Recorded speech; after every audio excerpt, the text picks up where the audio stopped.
Hello friends, आज की video में आपका स्वागत है। आज हम सिंप्लेक्स के द्वारा इस क्वेश्चन को हल करेंगे। रैखिक प्रोग्रामन समस्या है।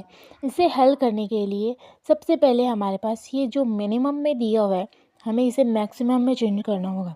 मैक्सिमम में चेंज करने के लिए हमें इस इक्वेशन को माइनस से गुणा करना होगा। इस इक्वेशन को हमने माइनस से यहाँ पे गुणा कर दिया है। तब इसे माइनस से गुणा करने के बाद में हमारे पास आएगा 2x1 plus x2।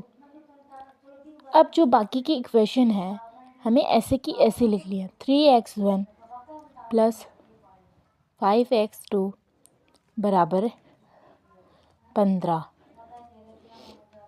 6x1 plus 2x2 बराबर 24। अब ये इसके बराबर तो दे रखा है, लेकिन ऐसा भी बता रखा है कि इससे कम भी है। तो कम और बराबर दोनों का चिन्ह दे रखा है, तो हम इसे डायरेक्ट तो बराबर कर नहीं सकते। तो हमें इसमें एक वेरिएबल जोड़ना होगा।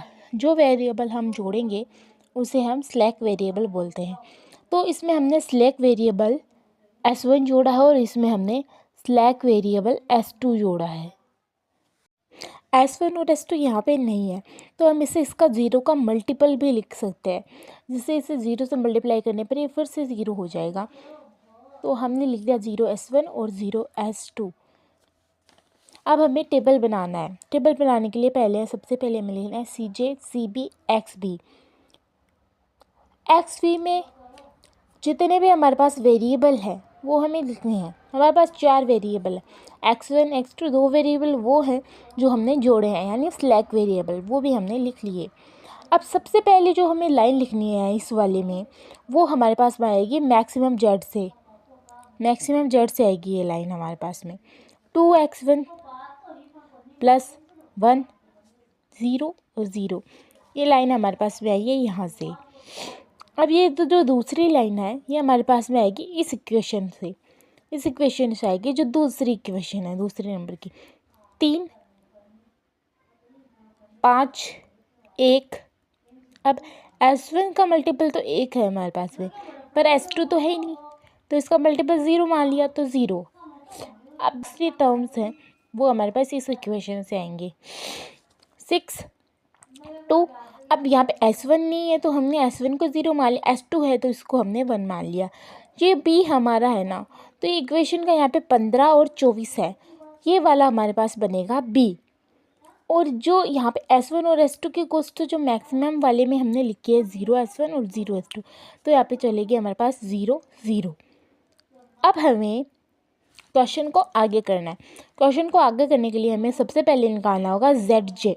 ZJ हमारे पास में क्या होगा, CB XB का मल्टीप्लाई और फिर उनका सिग्मा का मतलब होता है फिर उनका जोड़। यानी CB हमारे पास में है ये 0 0, यहाँ पे ये वाला CB चल रहा है। XB में हमारे पास में ये टर्म्स आएंगी। XB मतलब x1 x2 s1 s1, ये सारी हैं। यानी CB और XB का मल्टीप्लाई, यानी 0 और 3 का मल्टीप्लाई किया 0, 0 और 6 का मल्टीप्लाई किया 0। अब इन्हें दोनों को जोड़ देना है तो हमारे पास 0 आएगा। अब इधर सारे दोनों 0 हैं, तो हमारे पास पूरे रिजल्ट ही हमारे पास 0 बनेंगे। तो हमने यहाँ पे चारों की जगह 0 0 लिख दिया है। अब हमें ZJ माइनस CJ निकालना है। ZJ हमारे पास में है ये 0 0 0 आया है। CJ हमारे पास में जो ऊपर वाली टर्म है 2 1 0 0। 0 में से 2 गया -2, 0 में से 1 गया -1, 0 में से 0 गया 0 और 0 में से 0 गया हमारे पास 0 है। अब इसमें से जो हमें सबसे छोटा है वो लेना है। सबसे छोटा हमारे पास में आएगा -2। इधर वाली साइड से हमें सबसे छोटा लेना है। अब ये वाली एंटरिंग वेक्टर हो गया हमारा, क्योंकि ये सबसे छोटा है तो ये हमारे पास होगा प्रवेशी सदिश। सबसे छोटा ही हमें ढूंढना होता है, पास में प्रवेशी सदिश है। अब जो b की हमारे पास में जो है वैल्यू 15 और है 24। अब 15 में हमें देना है इस 3 का भाग, तो हमारे पास में आएगा 5, और 24 में हमें देना है 6 का भाग, तो हमारे पास में आएगा 4। अब 5 और 4 में से हमारे पास में 4 छोटा, इधर वाली साइड पे हमें सबसे छोटा चुनना है और इधर वाली साइड पे हमें सबसे छोटा ही चुनना था। तो हमें सबसे छोटा 4 मिला, तो हमने इसे चुना और इधर वाली साइड से हमें ये मिला था। तो हमारे पास जो की एलिमेंट होगा ना, वो हमारे पास में होगा 6 होगा हमारे पास में की एलिमेंट। अब हमें की एलिमेंट जब हमें मिल जाता है तो हमें हमारी दूसरी सारणी बनानी पड़ती है। जब तक कि यहाँ पे सारी वैल्यू पॉजिटिव नहीं आए तब तक हमें ये सारणी बनानी ही पड़ती है। अब हमें दूसरी जो सारणी बनानी है वो भी हमें CJ CB XB ये लेकर चलना है। यहाँ हमें की एलिमेंट 6 मिल चुका है। अब ये की एलिमेंट मिल गया। अब जिस लाइन में ये की एलिमेंट है वो है x1, यहाँ पे है s2। ये तो स्लैक वेरिएबल है, हमें पता है इसे हमें हटाना होगा, तो स्लैक वेरिएबल हट जाएगा। और जिस लाइन में ये की एलिमेंट आ रहा है उसका जो ये x1 है वो यहाँ पे आ जाएगा। तो अगली सारणी हम बनाएंगे तो हमारे यहाँ पे होगा s1 और x1। तो अगली सारणी हमने बनाई, s1 और x1 आ गया। यहाँ पे जो x1 की कॉस्ट ऊपर लिखी हुई है वो ही हमारे पास में यहाँ पे आएगी। तो s1 की कॉस्ट आ गई 0 और x1 की कॉस्ट हमारे पास में आ गई 2। बाकी सब हमें ये x1 x2 s1 s2 ये सेम लेना है और ये सारी कॉस्ट हमारी सेम ही चलेंगी। चेंज हमारा यहाँ पे होगा कि हमें की एलिमेंट को 1 बनाना है। तो की एलिमेंट 1 बनाने के लिए हमें इसे 1/6 से गुणा करना होगा। तो 1 आ गया और 2 को मैंने 1/6 से गुणा किया तो 1/3 आ गया। 0 को 1/6 से गुणा किया 0 आ गया और 1 को 1/6 से गुणा किया 1/6 आ गया। 24 को 1/6 से गुणा किया तो हमारे पास में आ गया 4। तो ये लाइन हमारे पास में बन चुकी है। अब हमें बनानी है ये वाली लाइन, ऊपर वाली लाइन। ये कैसे बनेगी? यहाँ पे इस कॉलम में जो की एलिमेंट के कॉलम में हमारे पास में क्या होना चाहिए? 0 होना चाहिए। की एलिमेंट के कॉलम में हमारे पास में 0 होना चाहिए। तो 0 बनाने के लिए हम क्या कर सकते हैं? ये हमारे पास में ये रफ़ का काम है, जो काम हमें करना है रफ़ में। तो सबसे पहले हमें ये पूरी लाइन हमें नोट डाउन करनी है। 3 5 1 0 15। ये रफ़ का काम है, हमें ये फेर में नहीं करना है। अब जो हमने ये लाइन तो पहले बना चुकी थी, की एलिमेंट वाली हमने लाइन पहले बना ली थी। अब हमें 0 चाहिए इसके कॉलम में, तो हम इसे 3 से मल्टीप्लाई कर देते हैं ना।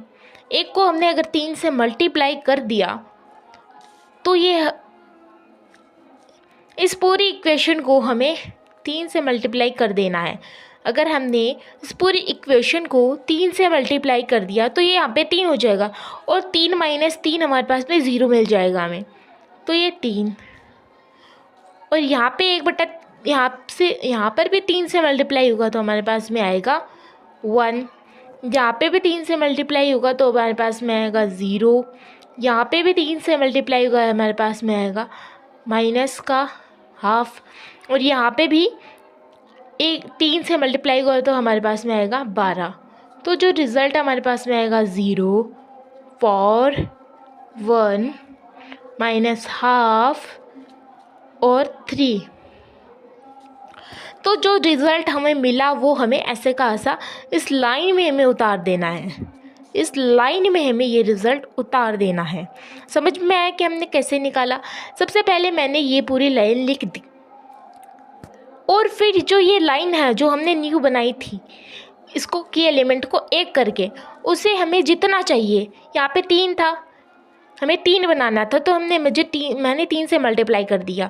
अगर मुझे और 5 बनाना होता तो मैं पूरी इक्वेशन को 5 से मल्टीप्लाई कर दी थी। यहाँ पे मुझे 3 बनाना है तो मैंने 3 से मल्टीप्लाई कर दिया। ये भी 3 से मल्टीप्लाई होगा, ये भी और ये भी, और ये सारी टर्म्स 3 से मल्टीप्लाई होगी और ये इससे घट जाएगी। तो मैंने सबको 3 से मल्टीप्लाई करके इससे घटा दिया। जो हमारे पास में रिज़ल्ट आया वही हमारी ये लाइन बनी है न्यू वाली। अब हमें निकालना है ZJ। ZJ क्या होता है? CB और XB का मल्टीप्लाई और फिर उनका जोड़। तो इसको मल्टीप्लाई किया 0 इसको मल्टीप्लाई किया, फिर 0 और 2 को जोड़ने पर हमारे पास में आएगा 2। 0 को 4 से मल्टीप्लाई किया 0, और 2 को 1/3 से मल्टीप्लाई किया तो 2/3। 0 को 1 से मल्टीप्लाई किया 0, और 0 को 2 से मल्टीप्लाई किया 0, दोनों को जोड़ दिया तो 0 आया हमारे पास में। 0 को 1/2 से मल्टीप्लाई किया 0, और 0 को 1/6 से मल्टीप्लाई किया 1/3, तो 0 और 1/3 को जोड़ने पर हमारे पास में आएगा 1/3। अब हमें निकालना है ZJ माइनस CJ। तो ZJ हमारे पास में ये है, CJ हमारे पास में ये। 2 को 2 से 2 घटाया तो 0 आया हमारे पास में। 2/3 से हमने 1 घटाया तो हमारे पास आएगा माइनस का 1/3।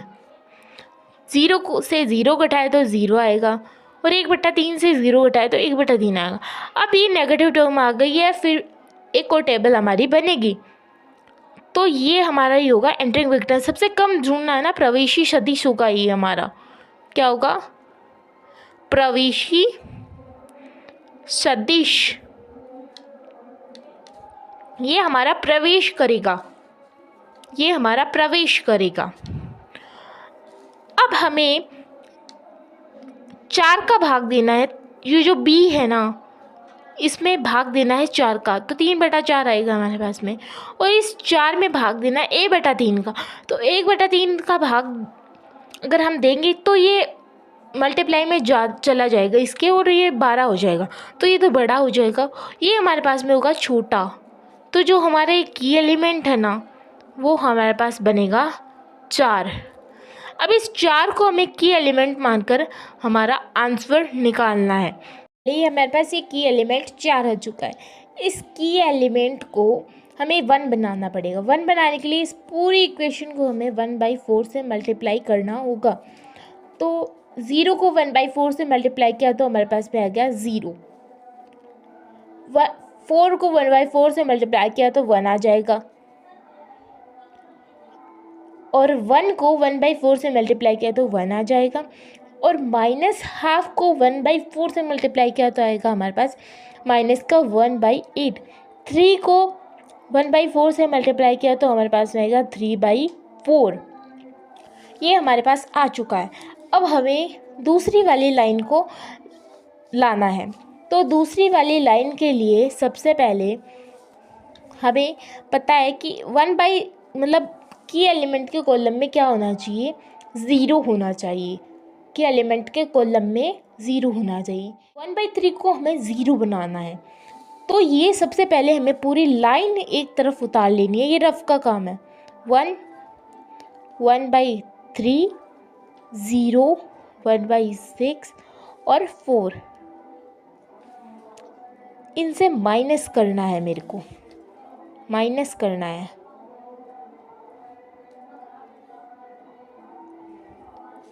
अब क्या माइनस करना है वो देखते हैं। जो ये न्यू वाली लाइन है ना, न्यू वाली लाइन है, इसको, जो ये न्यू वाली लाइन है, इसे मुझे 1/3 से मल्टीप्लाई करना होगा, क्योंकि इसके कॉलम में मेरे को 0 चाहिए। ये वाला मेरे पास क्या होना चाहिए? 0 होना चाहिए। 0 करने के लिए मुझे इस वाली, ये जो न्यू इक्वेशन मेरे पास आई है, इसे 1/3 से मल्टीप्लाई करना होगा। इसे किससे मल्टीप्लाई करना होगा? 1/3 से मल्टीप्लाई करना होगा। ये सारी टर्म्स ही 1/3 से मल्टीप्लाई होगा। 0 को 1/3 से मल्टीप्लाई किया तो हमारे पास आएगा 0। 1 को 1/3 से किया तो 1/3, और इसको 1/3 किया तो आएगा 1/12, और -1/8 को 1/3 से मल्टीप्लाई किया तो आएगा 1/24, और 4, सॉरी मेरी इस वाले टर्म में गलती हो गई थी। यहाँ पे ये प्लस आएगा, यहाँ पे ये साइन प्लस आएगा। क्यों आएगा प्लस? क्योंकि हमारे पास में यहाँ पे माइनस का 1/8 है, तो इसे मैंने 1/3 से मल्टीप्लाई किया है, तो हमारे पास में आएगा माइनस का 1/24। और यहाँ से पहले ही हमने माइनस ले रखा था, यहाँ पे सब में हमने पहले ही माइनस ले रखा था, तो ये माइनस और ये माइनस प्लस हो जाएगा। तो ये जो हमारे पास में आएगा यहाँ पे ये प्लस हो जाएगा और 5/24 ही हमारे पास में आएगा।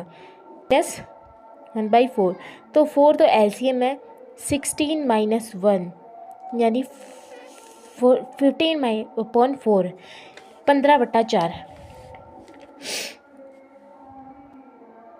15/4 हमारा आंसर आ गया। तो अब हमें निकालना है ZJ। ZJ कैसे निकालेंगे? जो ZJ का फॉर्मूला होता है सिग्मा CB XB, यानी 1 को 0 से मल्टीप्लाई किया 0, 2 को 1 से मल्टीप्लाई किया 2, 0 और 2 को जोड़ने पर हमारे पास में आएगा 2, 1 को 1 से मल्टीप्लाई किया 1, 2 को 0 से मल्टीप्लाई किया 0, 1 और 0 को जोड़ा तो 1, 1 को 1/4 से मल्टीप्लाई किया 1/4, 2 को -1/12 से मल्टीप्लाई किया तो हमारे पास में आएगा ये प्लस का 1/12। आप इसे सॉल्व कर सकते हैं, ये इतना ही आंसर देगा। माइनस का 1/8 को 1 से मल्टीप्लाई किया और 2 को 5/24 से मल्टीप्लाई किया तो हमारे पास में आएगा 7/24। आप करके देख लेना। अब ZJ - CJ क्या होगा? 2 से 2 गया 0, 1 से 1 गया 0, 1/12 से गया 0, 7/24 से गया तो 7/24, 1/12 से 0 गया तो 1/12, 7/24 से 0 गया तो 7/24। अब यहाँ पे सारी वैल्यू हमारे पास पॉजिटिव आ गई है, तो हमारी आंसर अब आ चुका है। तो x1 की वैल्यू हमें मिली है 15/4 और x2 की वैल्यू मिली है 3/4।